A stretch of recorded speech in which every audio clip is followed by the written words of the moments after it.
حضرت حسین رضی اللہ تعالیٰ عنہ کا موقف یہ تھا کہ میں یزید جیسے آدمی کے ہاتھ پر بیعت کرنے کے لیے تیار، بولو بھائی، میں نہیں بیعت کرتا اس کے ہاتھ، کیونکہ یزید کے بارے میں خبریں تھیں، بعض کہتے تھے شراب پیتا ہے۔ حضرت مفتی محمد تقی عثمانی صاحب کا انہوں نے فرمایا ہے کہ کسی مستند روایت سے ثابت نہیں ہے شراب پینا، روایتیں ہیں مگر کوئی اوتھینٹک روایت نہیں ہے۔ تو اب نتیجہ کیا نکلا کہ حضرت حسین رضی اللہ تعالیٰ عنہ کے پاس کوفہ سے خطوط آئے۔ کوفہ کا گورنر تھا ابن زیاد، وہ بھی یزید کا آدمی تھا، بڑا ظالم آدمی تھا وہ۔ اہل کوفہ کا کے خطوط آئے کہ آپ آ جائیں یہاں پر، یہاں سب لوگ آپ کے ہاتھ پر بیعت کرنے کے لیے تیار ہیں۔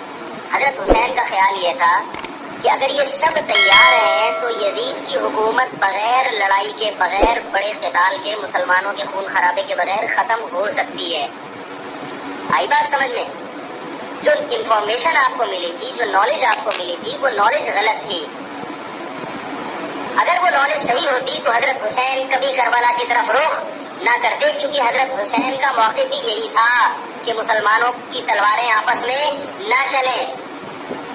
حضرت حسین رضی اللہ تعالیٰ عنہ کے پاس جب 50 سے زیادہ خطوط آئے ہیں اہل کوفہ کی طرف سے کہ آپ آئیے، آپ آئیے، آپ آئیے، تو پہلے حضرت حسین رضی اللہ تعالیٰ عنہ نے اپنے رشتہ دار جو آپ کے چچزاد تھے مسلم بن عقیل، ان کو بھیجا۔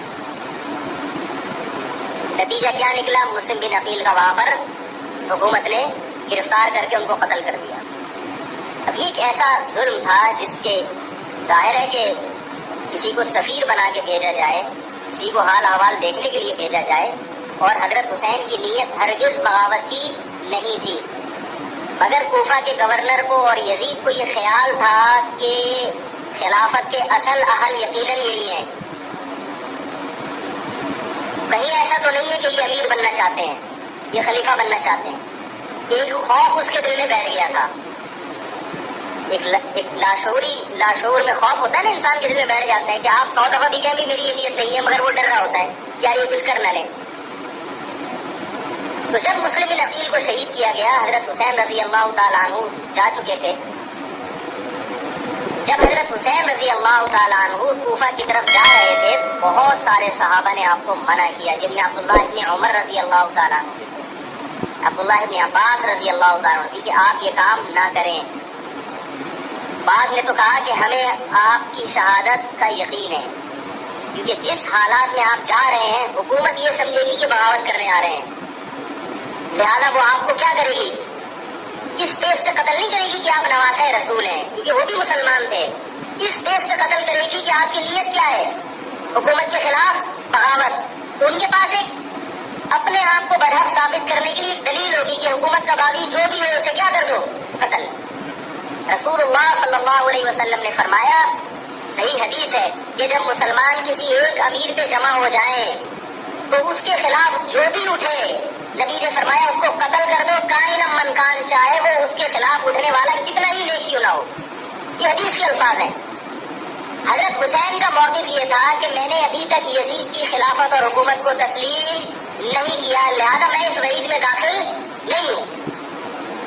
اب ہوا یہ ہے کہ حضرت حسین رضی اللہ تعالیٰ عنہ جب گئے ہیں اور کربلا کے مقام پہ پہنچے ہیں، تو وہاں آپ رضی اللہ تعالیٰ عنہ کو مسلم بن عقیل کی شہادت کا بھی پتہ چلا، اور اندازہ ہوا، میں بہت شارٹ کر کے سنا رہا ہوں، اندازہ ہوا کہ حالات ایسے نہیں ہیں جیسے میں سمجھ رہا تھا۔ عبید اللہ جو ابن زیاد تھا بدبخت، اس نے حضرت حسین کو یہ کہا کہ بغیر کسی شرط کے حضرت حسین کو گرفتار کر کے لاؤ اور میرے ہاتھ پر بیعت کراؤ۔ یہ رسول اللہ صلی اللہ علیہ وسلم کے نواسے کی توہین تھی کہ آپ صلی اللہ علیہ وسلم کے نواسے ہیں اور ان کے ساتھ ایسے معاملہ کیا جائے جیسے ایک عام شخص کے ساتھ معاملہ کرتے ہیں، ان کو گرفتار کر کے معاذ اللہ گھسیٹ کے لاؤ اور میرے ہاتھ پر بیعت پر کیا کرو، ان کو مجبور کرو۔ حضرت حسین رضی اللہ تعالیٰ عنہ کا کربلا کے میدان میں موقف یہ تھا کہ میں اگر بیعت ہوں گا تو ڈائریکٹ یزید کے ہاتھ پہ بیعت ہوں گا جو مسلمانوں کا خلیفہ ہے، ابن زیاد کے ہاتھ پر بیعت نہیں ہوں گا۔ یہ بھی اس تاریخ کا ایک اہم پہلو ہے کہ حضرت حسین نے کوفہ جانے کا ارادہ ترک کر دیا اور کربلا سے شام جانے کا آپ رضی اللہ تعالیٰ نے ارادہ کر لیا. اور بعض مورخین نے لکھا ہے کہ حضرت حسین جو واپس آ رہے تھے وہ کربلا سے گزر رہے تھے, وہ واپسی کا راستہ ہی شام کا راستہ ہے. نہیں یاری بات میرا خالص, وہ جس ٹریک پر چل رہے تھے وہ راستہ کون سا ہے؟ وہ شام کو جاتا ہے. یہ اس کی علامت ہے کہ آپ یزید سے ملاقات کے لیے, مذاکرات کے لیے تیار بولو بھائی ہو چکے تھے کہ میں خود براہ راست یزید سے مل کے حال احوال دیکھتا ہوں, اگر مجھے سمجھ میں آیا تو میں اس کے ہاتھ پہ بیعت ہو جاؤں گا. حضرت حسین رضی اللہ تعالیٰ عنہ کا مقصد حکومت کے خلاف تلوار اٹھانا بولو بھائی نہیں تھا, ورنہ وہ اس کے لیے تیار نہ ہوتے. مگر جو ابن زیاد تھا اس نے حضرت حسین رضی اللہ تعالیٰ عنہ اور آپ کے ساتھ جتنے اہل بیت تھے ان پر ظلم یہ کیا اس بدبخت نے کہ اس نے انہیں شام جانے کا راستہ نہیں دیا, اور اس نے اپنی توہین محسوس کی کہ میرے ہاتھ پر بیعت کیوں نہیں ہو رہے, اور لشکر بھیجا جس لشکر نے چاروں طرف سے حضرت حسین رضی اللہ تعالیٰ عنہ کو گھیرا. حضرت حسین نے کہا کہ میں عزت کی جو موت ہے اس کو ذلت کی زندگی پر ترجیح دیتا ہوں. کوئی بھی غیرت مند ہوتا تو اس وقت یہی کرتا کہ بھائی جب میں اپنے دعوے سے بھی دستبردار ہو گیا اور میں شام جانے کے لیے بھی تیار ہو گیا, اب میرا راستہ روکنے کی کیا حقیقت ہے. اللہ تعالیٰ کوفہ کے گورنر کے ذریعے حضرت حسین کا قتل کروانا چاہتے تھے تاکہ اس کی بدبختی ساری دنیا کے سامنے ظاہر ہو جائے. اگر حضرت حسین پھر بھی تلوار چلاتے, پھر بھی لڑتے, تو حضرت حسین پر یہ الزام لگایا جا سکتا تھا کہ معاذ اللہ آپ باغیوں میں ہیں. تو اللہ تعالیٰ نے اپنے نبی کے نواسے کو اس الزام سے محفوظ رکھا اور آپ نے لڑائی کا ارادہ ترک کر دیا. حضرت حسین نے کربلا کے میدان میں جو لڑائی لڑی ہے وہ اقدامی لڑائی نہیں تھی, وہ دفاعی لڑائی تھی. دیکھو جب حکومت آپ کو گھیر لے چاروں طرف سے, آپ کیا ٹھیک ہے بھائی میں لڑائی سے دستبردار ہوتا ہوں, مجھے میرے گھر جانے دو. حضرت حسین کا ایک مطالبہ یہ بھی تھا کہ یا تو مجھے واپس جانے دو مدینہ, میں جہاں سے آیا وہیں جا رہا ہوں واپس, مکہ جانے دو یا مدینہ جانے دو. ان کا ایک مطالبہ تھا کہ نہیں, ان کو گرفتار کر کے لاؤ اور زبردستی ہمارے ہاتھ پر بیعت کراؤ. یہ ظلم تھا. نتیجہ کیا نکلا ہے کہ کربلا کے میدان میں آپ کو گھیر کر آپ کو بھی شہید کر دیا گیا, اور جتنے اہل بیت تھے مرد سوائے امام زین العابدین کے جو حضرت حسین رضی اللہ حضرت حسن کے بیٹے تھے, ان کے علاوہ جتنے بھی اہل بیت تھے ان سب کو قتل کر دیا گیا. اور یہ اسلامی تاریخ پر ایک بدنما داغ ہے یہ واقعہ کہ ایک اسلامی حکومت تھی اور اس کے اسلامی حکمران. نمستے درشکوں, تو سارا جی کیا ہے آپ کے بالوں کی اسٹرینتھ کا راز؟ بیاس اوہ نو, سارا ایسے تو تیرے سارے بال گر جائیں گے. بڑی اماں ہیئر فال. سارا یہ کیا ہے؟ انیل. اس انیل کو کھینچو, اس کی جڑیں بہت اسٹرانگ ہے, اور جن کی جڑیں اسٹرانگ ہو انہیں گرنے کا کوئی ڈر نہیں. ماما انیل شیمپو انڈیا کا نمبر 1 انیل شیمپو. اس میں ہے انیل جو بالوں کی جڑوں کو بنائے اسٹرانگ اور ہیئر فال کم کرے 90% تک. ماما ارتھ یہ نیچرل پروڈکٹ بناتے ہیں اور پیڑ بھی لگاتے ہیں.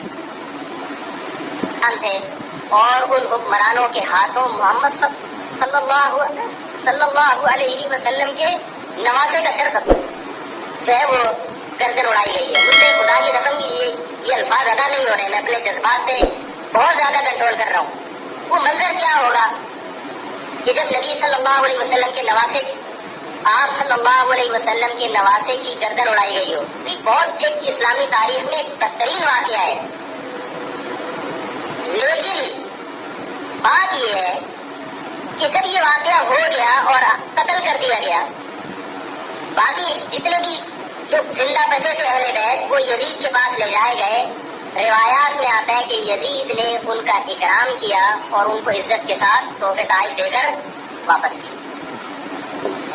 یہ جو کربلا کے واقعات میں جو ظلم کی داستانیں اضافی بیان کی جاتی ہیں, اس کا مستند تاریخی روایات سے کوئی ثبوت بولو بھائی نہیں.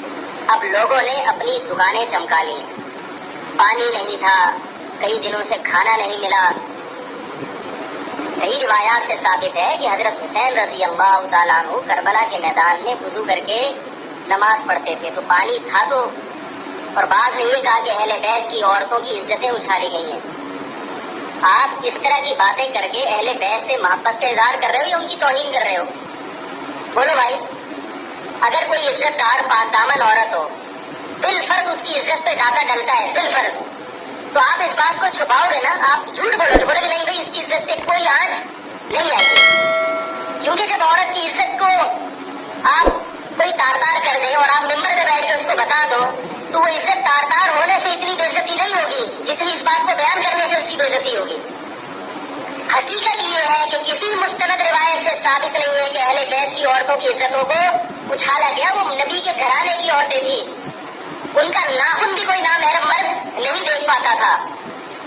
دوپٹہ اتر گیا زینب کا اور زینب کی چادر چھن گئی, یہ سب غلط ہے, یہ سب من گھڑت باتیں ہیں.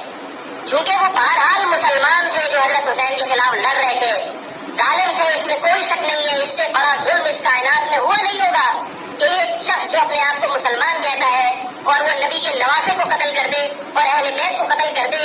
اسلامی سیاست میں اتنی گندی تاریخ ہمیں کبھی بھی نہیں ملتی. حضرت عثمان کا بھی قتل ہوا, وہ بھی بہت بڑا ظلم تھا, مگر یہ ظلم اس ظلم کی نوعیت سے بڑھ کر تھا, کیونکہ حضرت عثمان کا قتل حکومت کے ہاتھوں نہیں ہوا ہے, باغیوں کے ہاتھوں ہوا ہے. یہاں حضرت حسین کا قتل کس کے ہاتھوں ہوا ہے؟ حکومت کے ہاتھوں ہوا ہے, جس پر لوگ بیعت کر چکے تھے. یہ اسلامی تاریخ میں بہت بڑا بدنما دار ہے, مگر اس کو بیان جس انداز سے کیا جاتا ہے اور جتنے قصے کہانیاں من گھڑت سنائے جاتے ہیں ان کا حقیقت سے تعلق نہیں ہے. ہماری نظر میں چاہے پانی بند کیا ہو یا نہیں کیا ہو, کھانا ملا ہو یا نہیں ملا ہو, ہماری نظر میں حضرت حسین رضی اللہ تعالیٰ عنہ کا سر قلم کر دینا ہی کائنات کا بدترین ظلم ہے. یہی ایسا ظلم ہے کہ جس پر جتنا غم کیا جائے کم ہے. غم منایا نہیں, غم کیا جائے. منانا الگ چیز ہے, غم زدہ ہونا الگ چیز ہے. لیکن جو آگے اس میں تڑکا لگایا جاتا ہے اس کا حقائق سے تعلق بولو بھائی نہیں ہے. یہ دکانیں ہیں جو چمکائی, اس میں سب برابر ہے, شیعہ بھی سنی بھی. بہت سارے سنی علماء بھی کربلا کے واقعے کو بہت ہی بھیانک انداز سے بیان کرتے ہیں, اور مقصد کیا ہوتا ہے؟ پبلک کو رلانا. ایک رونا وہ ہوتا ہے جو خود سے آئے, اور ایک رونا ہوتا ہے باقاعدہ آپ کو آرڈر پہ رونے کے لیے اور رلانے کے لیے بلایا جائے. وہ رمضان میں نے بتایا تھا نا کہ میں نے ختم قرآن پہ دعا کی تو مجھے رونا آ گیا, بہت زیادہ رونا آیا. اگلے دن صاحب کہنے لگے مولوی صاحب آج بھی ایسی ایک دعا ہو جائے. میں نے کہا میں آرڈر پہ نہیں ہوتا, میں آرڈر پہ نہیں ہوتا. اب تو آ بھی رہا ہوگا تو نہیں آئے گا. نہ انسان کسی کے مشورے سے ہنس سکتا ہے اور نہ انسان کسی کے مشورے سے اگر آپ کسی کے مشورے پہ رو رہے ہیں اس کا مطلب ڈرامے بازی. آپ کو فلم کا ایکٹر ہونا چاہیے, آپ کو ڈرامے جوائن کرنے چاہیے, وہاں آپ اچھے چل سکتے ہیں. جیسے کہ ہمارے ایک مشہور اسکالر ہیں, ان کے بارے میں لوگ یہ کہتے ہیں ان کو فلموں میں ہونا چاہیے تھا, پتہ نہیں یہ جیو پہ کیوں آ رہے ہیں. وہ آرڈر پہ روتے بھی ہیں, آرڈر پہ. اب چونکہ یوٹیوب کا دور ہے, میں پہلے جو کربلا کے واقعات جو لوگ بیان کرتے ہیں ان کی تقریریں نہیں سنتا تھا. اب کیا ہوتا ہے, بعض دفعہ بیٹھے ہوئے ہیں کہیں سفر پہ جا رہے ہیں تو یوٹیوب کی ویڈیو ہم نے کہا چلو یار ہم بھی سن لیں. ایسی چہک چہک کے منہ بنا بنا کے گھما گھما کے تقریریں ہوتی ہیں, لگتا ہے کہ یہ باقاعدہ ایک ڈرامہ ہے, اداکار ہے, فنکار ہے جس کو ڈرامے بازی کے لیے یہاں یہ حضرت حسین کی شہادت کو کیش کرا رہے ہیں. یہ حضرت حسین سے محبت کرنے والے نہیں ہیں, یہ ان کی شہادت کو دیکھو. اس کی مثال ایسے جیسے کوئی محلے میں مر گیا, کسی سیٹ کا بیٹا مرا, اب آپ کو سیٹ سے قرضہ چاہیے تو سب سے زیادہ آپ رو گے نا, تاکہ سیٹ صاحب سمجھیں کہ محبت سب سے زیادہ کس کو ہے, آپ کو. تو آپ اس کی بیٹے کی موت کو کیا کرا رہے ہو, کیش کرا رہے ہو. بعض لوگ کسی کی شہادت کو کیش کراتے ہیں, کسی کے ظلم کو کیش کراتے ہیں. تو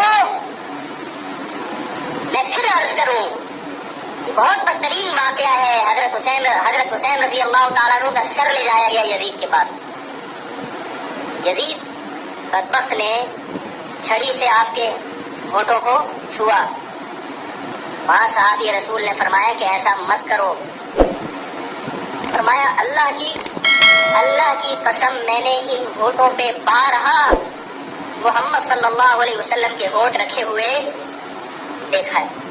بارہا میں نے دیکھا ہے کہ محمد صلی اللہ علیہ وسلم نے ان ہونٹوں کا بوسہ لیا ہے.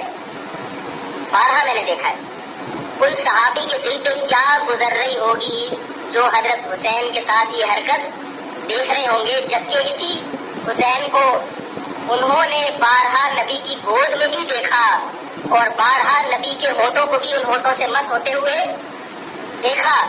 تو جب یہ سر ان کے سامنے رکھا ہوگا اور اس کے ساتھ یہ حرکت ہو رہی ہوگی، ان صحابی کے جذبات کیا ہوں گے؟ مگر اس کے باوجود جو بتانے کی بات ہے، جو میں بتانا چاہتا ہوں، انہوں نے یہ 4000 نوٹر بغاوت نہیں کی کہ جس یزید نے حضرت حسین کا یہ حشر کر دیا ہو، اگر اس کے خلاف بغاوت ہوگی تو باقی مسلمانوں کا کیا حشر کرے گا؟ اس میں صبر کی تلقین کی صحابہ نے بتائی ہے کہ حاکم کے مظالم کو برداشت کیا جائے، زبان سے اس کو ہائی لائٹ کیا جائے کہ غلط ہو رہا ہے، تلوار نہ اٹھائی جائے۔ بات نہیں آ رہی میرے خیال ہے سمجھ، کیونکہ آج ایک واقعہ ہوا ہے، ورنہ کربلا جیسے درجن اور واقعات ہو جائیں گے۔ تو صحابہ کرام کی سیرت میں ہمیں ہر طرح کے اسباق ملتے ہیں۔ تو میں یہ عرض کر رہا تھا کہ یہ ہے وہ کربلا کا واقعہ جس کا میں نے آپ کو خلاصہ بیان کیا۔ اس کے بعد کیا ہوا ہے کہ یہ جو بنو امیہ کی حکومت تھی، اس کی وہ ویلیو صحابہ کرام کے دل میں نہ رہی جو پہلے کسی حد تک برقرار تھی۔ یہ بہت ایک حکومت کے خلاف لوگوں کے دل میں بغض پیدا ہو گیا اور بالآخر بغاوتیں شروع ہوئی، لیکن جمہور صحابہ کا موقف پھر بھی یہی تھا کہ حکومت کے خلاف بغاوت جائز، بولو بھائی، نہیں۔ اور اسی طرح کے ظالم لوگ آتے رہے اور انہی کی اولادوں میں بنو امیہ میں اللہ نے پھر عمر ابن عبدالعزیز کو پیدا کیا۔ عمر ابن عبدالعزیز بھی انہی ظالم لوگوں کی اولاد تھے، مگر اسلام چونکہ قیامت تک رہنے کے لیے آیا ہے تو اللہ کو اپنا دین محبوب ہے، اللہ غیب سے انتظام کرتے ہیں۔ عمر ابن عبدالعزیز جیسے ہی حکومت میں آئے ہیں، خلیفہ بنے ہیں، آپ رضی اللہ تعالیٰ عنہ نے وہ بنو امیہ کی جو جاہلانہ چیزیں تھیں ان سب کو ختم کر دیا۔ حکومتی ملکیت کو جو ذاتی خزانہ لوگ سمجھنا شروع کر دیا تھا، اس کو ختم کیا۔ عمر بن عبدالعزیز کی ایک تاریخ ہے، ان کو 5واں خلیفہ راشد کہا جاتا ہے۔ علم حدیث کو مرتب کیا گیا، فقہ کو مرتب کیا گیا، حدیث کا علم ضائع ہو رہا تھا۔ آپ نے حکم دیا کہ اکتب ما کان من حدیث رسول اللہ صلی اللہ علیہ وسلم فإنی اخاف ضیاع العلم والعلماء، فرمایا مجھے علم اور علماء کے ضائع ہونے کا خطرہ ہے، محمد صلی اللہ علیہ وسلم کی حدیثوں کو ریٹن فارم میں لایا جائے۔ تو باقاعدہ پھر حدیث کو باقاعدہ جمع کیا گیا کتابوں کی شکل میں، اور آج ہمارے پاس وہ حدیث محفوظ ہے۔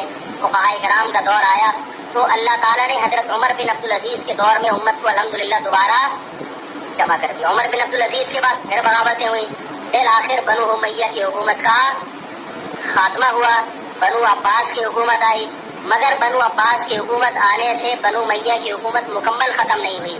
وہی ہوا کہ آپ نے اچھی نیت سے بغاوت کی، مگر اس کا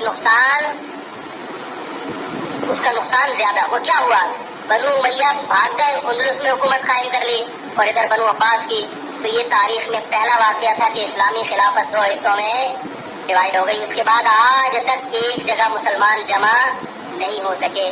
کیوں؟ مسلمانوں نے اس حدیث کی مخالفت کی کہ امیر کے خلاف بغاوت بولو بھائی نہیں کرو۔ اب میں آپ سے ایک بات کہتا ہوں کہ بالآخر ڈیوائیڈ ہوتے ہوتے ہوتے ہوتے آج پتہ نہیں کتنے سارے اسلامی ملک بن گئے۔ پاکستان میں الگ ہے، سعودی عرب کی پالیسیاں الگ ہے، دبئی الگ چل رہا ہے، قطر اور سعودیہ کا پٹا ختم نہیں ہو رہا۔ 1920 تک تو پھر بھی خلافت عثمانیہ تھی، اگرچہ پوری دنیا میں نہیں تھی۔ ہندوستان میں الگ حکومت تھی، خلافت عثمانیہ الگ تھی، اندلس میں الگ حکومت تھی، مگر پھر بھی مسلمانوں کی 3-4 بڑی بڑی حکومتیں تھیں جو ایک، اور کسی حد تک ان میں اتحاد تھا۔ 1920 میں وہ بھی ختم، اور اتنے سارے ممالک وجود میں آ گئے، سب کی الگ الگ پالیسیاں ہیں۔ اب جو آدمی خلافت کے نام پہ جہاد کی بات کرتا ہے وہ لوگوں کو ایک امیر پہ جمع نہیں کرے گا۔ جتنے ملک بن چکے ہیں نا، ان کو مزید توڑ کے اگر یہ 20 ہے تو 40 بنا دے گا۔ بہت مشکل ہے سمجھانا بھائی۔ اب اگر کوئی کہتا ہے نا ظالم حاکم کے خلاف تحریک چلاؤ، آؤ ہمارے ساتھ مسلح بغاوت میں شامل ہو، ہم حکومت کے خلاف تلوار اٹھائیں گے، تو نتیجہ کیا نکلے گا؟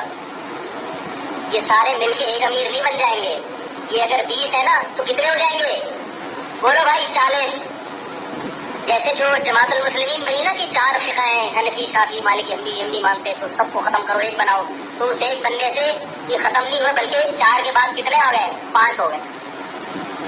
نہیں آ رہی بات میرا خیال آ رہی ہے الحمدللہ. اور بھی جو بھی اس کے باتیں کر رہے ہیں نا امت کو اتحاد کے لیے آ جاؤ میرے پاس آ جاؤ, تو وہ چھٹا بنا رہا ہے, ساتواں بنا رہا ہے, پھر آٹھواں بنا رہا ہے, ایسے بنتے چلے آ رہے ہیں. تو بھائی جو ہے وہاں بریک لگا دو اللہ کا واسطہ, روک دو ان کو, کوئی بات نہیں. چاہ رہے ہیں جو جس کو فالو کرے ٹھیک ہے, کچھ نہیں ہوتا اس سے, ہمیشہ سے چلے آ رہے ہیں.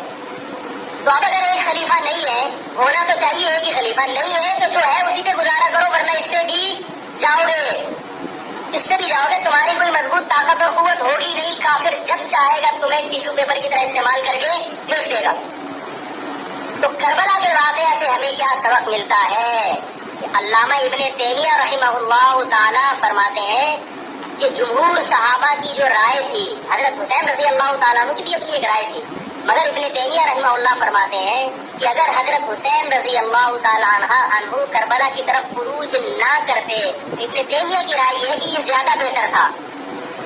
اب آپ کہیں گے کہ صحابی رسول کی رائے سے اختلاف کر رہے, نہ وہ کہہ رہے وہ جو جمہور صحابہ تھے جو حضرت حسین کو منع کر رہے تھے وہ بھی تو صحابہ تھے. حضرت حسن بھی تو صحابی تھے. حضرت حسن نے حضرت معاویہ کے خلاف لڑائی نہیں لڑی. تو صحابہ کی دو رائے تھی, جمہور ایک طرف تھے. تو فرماتے ہیں اگر یہ نہ ہوتا تو زیادہ بہتر تھا. لیکن حضرت حسین رضی اللہ تعالیٰ عنہ کے بارے میں ہمارا موقف یہ ہے کہ وہ یہ سب کچھ اس وقت کے جو حالات تھے اس میں کوئی بھی ہوتا اور غیرت مند ہوتا تو وہ یہ کرنے پر مجبور تھا. اور اس میں دھوکہ کس نے دیا حضرت حسین کو؟ اہل کوفہ نے, جس کا حضرت حسین کو علم نہیں ہو سکتا.